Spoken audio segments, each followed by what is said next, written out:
If you're an introvert, and if you so happen to have a chronic illness or disability, or even if you're not an introvert, but you feel like your energy levels are on the floor for whatever reason, I have time management tips for people like you and me. So consider staying for this video, and I'll give some extra recommendations at the end for you to go even deeper into this topic if you want to. Our modern society is designed for energetic, passionate, driven, and yes, extroverted people. Social media and online marketing are becoming more effective than physical forms of advertising. And for the emerging independent artist, running a creative business means having multiple job positions all in one person with 24 hours in a day. Marketing is going omni-channel. And that's one video a week. Staying consistent week after week with posting videos. No matter what, I'm uploading at least once a week. So we can keep the machine fed, the YouTube machine. Sure, it's easy to give that produce advice now that you have a battalion behind you. Instead of feeling defeated and hiding under my blanket waiting for a miracle, I am here to find a solution for myself and for other introverted, disabled, low-energy creative souls who might find my content. There are solutions for us, but we are not going to find them from the perspective of high-energy, able-bodied and healthy content creators, or those who stuck to that model and hired a team to run the engines of their business for them. No, I'm not diminishing their work either. They have different circumstances, that's it. In fact, my quick and easy solution for you is that if you have the money to invest, you can hire people to do all the content creation and social media for your small business. Social media manager is a job in high demand after all. For those who can't afford beyond their basic needs, those who are just starting or in debt out of college or whatever, this isn't a viable solution. There is also the risk of hiring a team that doesn't share your goals and vision for the business. They just want the money, and that will reflect in the quality of their production. Thus, even what seems to be a quick and easy way out of this problem could become a problem of its own kind. As an author, I wish I could have all the time to dedicate solely to my fiction. If I want to build a platform and find an audience, I have to invest time in everything else. Following advice from people who are quote-unquote just content creators has derailed the progress of my novels. I've heard and read other artists facing a similar problem, driving themselves to burnout, not accomplishing their artistic goals because they were busy producing social media content, and so on. How could you possibly keep up with social media and work on your art? You have a life, other duties, a day job, and low energy to barely survive that day job and your personal life. Are you grabbing the blanket yet? Please don't despair. Here are some steps towards a better investment of your time and a more balanced routine between social media and working on your artistic projects. Number 1. Understanding yourself and your target audience. Then finding common ground. What does it mean? Who are you, really? What is your current situation? Be realistic, not pessimistic. Before we start planning anything for a business, we must assess the current situation. Example. Who am I? I'm a blind writer who lives in a disadvantaged location. Anywhere outside the English-speaking countries is a disadvantaged location if you're venturing in the English fiction market. With low energy and mental health stuff to deal with on her own because finances, and I write in different genres, short stories, poetry, novels. I don't have a full-time job, but I have smaller tasks to do regularly, and I don't have kids. I'm very introverted, as you can tell, because I am not showing my face and my notorious disability on a huge platform like YouTube. And who am I writing for? Here, I struggled with this for a long time. A genre is not a brand, and it is possible to have an audience writing in multiple genres. The stick to one genre thing is another one I stopped listening to. This is not the definition of my target audience. Who are they? I write for adults. Let's start with that. Introverted adults, introspective, self-aware, out-of-the-box thinkers, whoever is interested in multicultural stories, etc. Good. Now, find themes and topics that might be of common ground. That's how I arrived to this video idea. I write about disabled characters in different story genres. I write about mental health. I think a lot of my readers would appreciate this kind of content as well. And I don't find that many solutions for us. There are, but hard to find. So why not creating a structured piece of content to help them in other ways outside my fiction? Anyway, it's your turn. Write all the who's, yours and your audience's, and find those extra content pieces you both have in common. Number 2, it's research time. Where does your audience hang out online? You might end up with more than one platform as an answer. Focus on one at a time. Then build a second and a third once you have truly mastered the one you are working on. This is what I did in 2021. I put a big pause on everything I was trying to do and focused my attention towards one platform. In this case, it was Instagram, because adults hang out there too, and it was a bit faster for me to produce content in batches. Once you decide on one platform, it is time to start a market and community research over there. You can dedicate short breaks during the day in which you pause your creative work, and for a couple of minutes, and I mean it, a short break please, you can set an alarm for example, you dive into those hashtags or keywords and see the kind of content that's being posted on said hashtags or keywords. Then think about how you can make your own content that fits in, but also stands out from the average content. We are introverts. We have something to our advantage here, and that is self-awareness. Daily short research periods allow you to listen to the noise from the crowd in small chunks, so you can take it in slowly and digest it. Then start adapting yourself to this market and audience.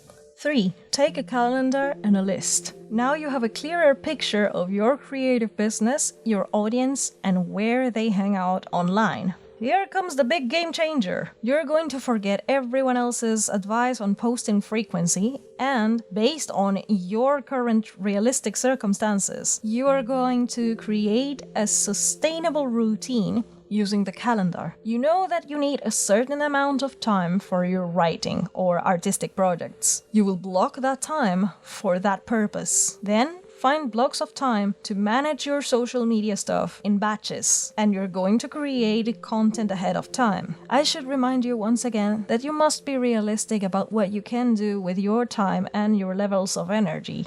Otherwise, this is not going to work at all. My previous video goes in detail about my personal YouTube strategy if you want to see an example of what I mean. I arrived to that strategy after everything I'm telling you in this video. Also, avoid filling all the pockets of time with work. You're human. There needs to be a time for recharge and rest. So be mindful about overbooking your calendar. 4. Production speed plus content volume equal priority of platform. This is something I don't hear marketing gurus talk about because, of course, they are fully able, they are in for the grind, and they have a team behind them and all that. I'm alone, and I'm seeing results with this equation, but what does it mean? It means you're not going to post all day, every day on all platforms. Forget that. Let's say your audience hangs out on YouTube, Twitter, Instagram, and Pinterest. I don't use Pinterest, but it's just an example. How long does it take you to tweet something? Not much, right? Do more of those and consider scheduling specific tweets ahead of time. You can find the scheduling function inside Twitter on desktop. Instagram content can take a bit longer to make than a tweet. Do a bit less of Instagram. And again, planning ahead with the help of a calendar will give you an overview of how a month of content could look like. I also made a video where I share how I schedule all my Instagram content. It's now in the cards. Your adult audience also has a life and duties. They don't need to see you every day. They want to hear from you often, yes, but that's different. YouTube is a beast when it comes to time-consuming content production. Do less of that. Yes, you heard me. Do less, but more effectively. If you're finding value from this video, consider subscribing and also hit the like button so this video can reach other people who might need to hear this. 5. planning ahead doesn't mean less authentic. I know the common advice suggests us all to be super authentic, etc., etc. This is often misunderstood as, well, I'm sick today, so I'm not posting until I feel better because I only post real-time authentic updates and I'm doing this for fun and whatever other romantic fluff people say to just not plan ahead. Do you know when I wrote this script versus when I posted it? This was my first script during NaNoWriMo 2021, aka November 2021. And I'm posting it on January 2022. Does it sound less authentic?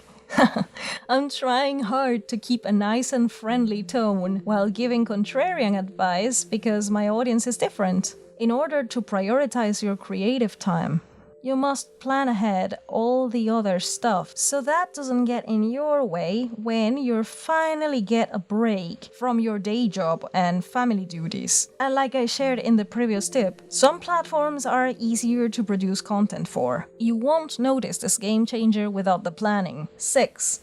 Adjust your schedule and lifestyle to work for your levels of energy and abilities. This goes back full circle to tip number 1. I'm blind and I have chronic depression, fatigue, and sleep problems. Well then, I've become very strict about my sleep schedule. I plan ahead of time so when I'm sick and the hormonal imbalances are doing their thing, my content doesn't suffer a slack in production. I try to eat at the right times and I avoid things that would drain my energy when I need to get stuff done. You, as an artist, should do the same. If high drama content consumption drains your mental and emotional energy, then stop that. If trying to keep a heavy gym routine, like 6 days a week or something, drains your physical energy and you have nothing left to create, then maybe 3 days at the gym could work. 2 days, 1 day, everyone is different. So this will be a period of trial and error in your life. I wish I could afford vitamin supplements. In case you can afford it, try getting some of those after a medical checkup, of course, if you have access to that. Do your best with what you currently have, and you will start seeing results. Making plans and processes is not set in stone. You can always revisit and revise your methods in cases where you experience a change of circumstance. Say you're moving to a new place, or you get a full-time job that requires a different type of energy from you, physical, mental, both, or you have a child. Major changes in life require a revision of existing plans. It is annoying to make adjustments when external factors pour into your life, but once again, you're human. You can't control everything around you. And here comes a possible question you have in mind right now. But what about making content that catch up on trends? Yeah, well, sure. You can still plan some of those trends ahead of time. Holidays, minority celebration days, all that stuff. You can add it to your calendar. If you're more on the hot drama fresh off the press type of content, I can't help you much. Also, I sincerely don't recommend that specific path for people with low energy. I know it seems tempting because of the views, but there are other, more effective ways to attract a genuinely interested audience than the latest hot drama. I know because I am one of those too. I don't engage with the shiny new things as much as I engage with more interesting stuff and evergreen tutorials and such. Once again, think about your specific audience. In my case, I'm writing for adults with a full-time everything. You don't need me spewing the same latest trendy stuff that other people are talking about, so...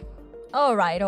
What if there comes a hot topic that is worth your time and it might interest your audience? What do you do with your existing plans? In those extreme cases, you can take out a piece of content and prepare something for the new shiny trend. Sure. Save the piece you took out of the content plan for a future date. It's always great to have some backup content. It is beneficial to schedule a recharge time after working on something that you know will take away a lot of energy. Don't forget the importance of self-care time. And I will warn you once again, be mindful of chasing shiny topics like a content magpie. You are an artist first. Social media stuff later. Your audience finds you through social media, but they stick around for you and the help that you can provide them. Never compare yourself to someone who doesn't share your life situation. This will only send you in a draining downward spiral of anxiety, which will hamper your creativity. Like I said in a previous tip, study things in smaller chunks. Take what works for you and leave out all the rest. Oh, sorry, that was a Linkin Park song. But for real, depending on your situation and target audience, sometimes less is more. That's my personal approach after a year of quiet studying. Now I'm putting it all to the test and sharing the process with you, because it might help others out there. You don't have to go through those quiet periods alone, if you don't want to.